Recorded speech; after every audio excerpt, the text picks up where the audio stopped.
Allot சேனலுக்கு வருக வருக. நான் செபி ரெஜிஸ்டர்டு ஃபினான்ஷியல் அட்வைசர் கிடையாதுங்க. நான் எஜுகேஷனல் பர்பஸுக்காக என்னுடைய பர்சனல் எக்ஸ்பீரியன்ஸை நான் ஒரு 20 வருஷமாக மார்க்கெட்டில் இருக்கேன். அதை தான் உங்கள்கிட்ட ஷேர் பண்ணுறேன். நீங்கள் எந்த முடிவு எடுக்கிறதா இருந்தாலும் உங்கள் நிதி ஆலோசகரை அணுகி அதுக்கப்புறம் பணத்தை போடுறதை பற்றி முடிவு பண்ணுங்கள். நன்றி. அலாட் சேனலுக்கு வருக வருக. இந்த சேனலுக்கு இன்னும் நீங்கள் சப்ஸ்கிரைப் பண்ணலைன்னா தயவு செஞ்சு சப்ஸ்கிரைப் பண்ணிக்கோங்க. பெல் பட்டனையும் கிளிக் பண்ணிக்கோங்க.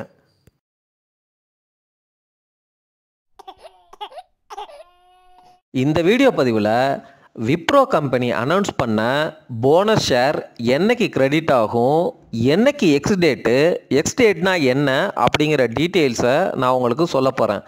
அதுக்கு முன்னாடி போனஸ் ஷேர்னால் என்ன அப்படிங்கிறத பற்றி குயிக்காக சம்மரியாக சொல்லிடுறேன். ஒரு கம்பெனி இருக்குது, அவங்கக்கிட்ட எக்ஸ்ட்ரா காசு இருக்குது. அந்த காசை டிவிடெண்டாக உங்களுக்கு கொடுக்காம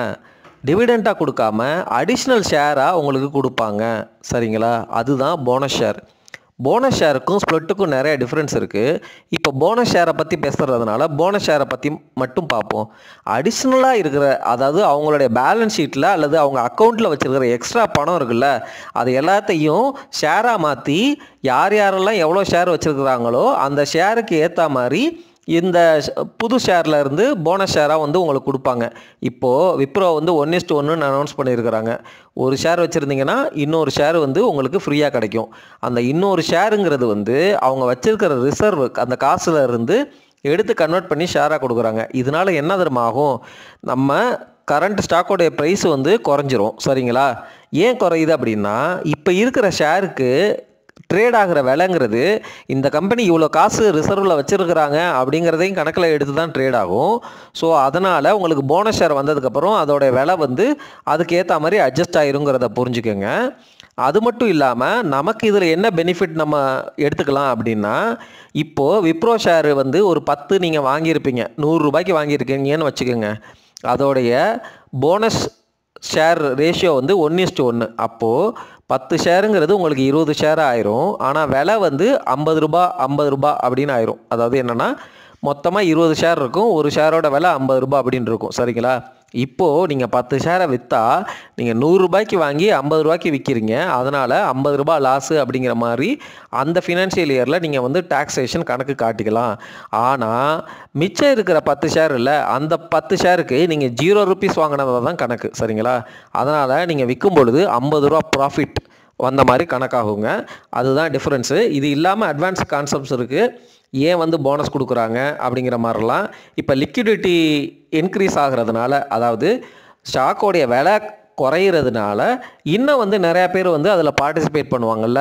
ஏன்னா 1000 ரூபா அப்படிங்கிற மாதிரி ஷேர்லாம் வச்சுருந்தா வாங்குறதுக்கு தயங்குறவங்க நிறையா பேர் இருப்பாங்க. அதே இது 500 ரூபா, 200 ரூபா, 100 ரூபா அப்படின்னு போகும்போது ஈஸியாக வாங்குவாங்க. அதோடைய ஸ்டாக்கோடைய டிமாண்ட் அதிகமாகிறதுக்கு சான்ஸ் இருக்குது. இப்போ டாடா ஸ்டீல்லாம் ரீசெண்டாக அப்படி தானே பண்ணாங்க, டாக்டர் ரெட்டி கூட அப்படி தான் பண்ணாங்க. சரி, இதோடைய எக்ஸ் டேட்டு, அதாவது நீங்கள் என்னைக்குள்ளே ஸ்டாக்கு வாங்கினா நீங்கள் இந்த போனஸுக்கு எலிஜிபிள் அப்படிங்கிறது தான் எக்ஸ் டேட்டு. அது 3 டிசம்பர் 2024 விப்ரோ போனஸ் ஷேருக்கு. அதுக்கப்புறம் உங்களுக்கு டிசம்பர் 15, 2024, 15 டிசம்பர் 2024 அந்த போனஸ் ஷேர் உங்கள் அக்கௌண்ட்டில், டிமேட் அக்கௌண்ட்டில் கிரெடிட் ஆகும் என்று சொல்லப்படுகிறதுங்க. நன்றி. உங்களுக்கு கமெண்ட்டு வேறு ஏதாவது கொஸ்டின் இருந்தால் கேளுங்க. தயவு செஞ்சு இந்த வீடியோக்களை உங்கள் ஃப்ரெண்ட்ஸ் சர்க்கிளில் பாஸ் பண்ணி சேனலுக்கு சப்ஸ்கிரைப் பண்ண வைங்க. வியூஸ் ரொம்ப கம்மியாக போயிட்டுருக்கு. உங்களுடைய சப்போர்ட்டுக்கு நன்றி. நான் சொன்ன உதாரணத்தில் டாடா ஸ்டீல் கொடுத்தது ஸ்ப்ளிட்டுங்க, டாக்டர் ரெட்டி கொடுத்ததும் ஸ்ப்ளிட்டு தான். ஆனால் போனஸ் விப்ரோ கொடுக்குறாங்க அப்படிங்கிறத புரிஞ்சுக்கோங்க. விப்ரோவுடைய அசிம் பிரேம்ஜி அவருடைய கம்பெனியில் 70% மேலே ஸ்டேக்கை வச்சுருக்கிறாரு. ஸோ ஸ்ட்ராங் ப்ரொமோட்டர், ரொம்ப நல்ல கம்பெனி, நியாயமான கம்பெனி, ரொம்ப வருஷமாக இருக்கிற கம்பெனி. கிட்டத்தட்ட இன்ஃபோசிஸ், HCLக்கு ஈக்குவலான ஒரு சாஃப்ட்வேர் நிறுவனம். 2005லலாம் டாப் ஐடி அந்த கம்பெனிஸ் லிஸ்ட்டில் விப்ரோ தான் டாப்பில் இருந்துச்சு, HCLை விட. புரியுதுங்களா?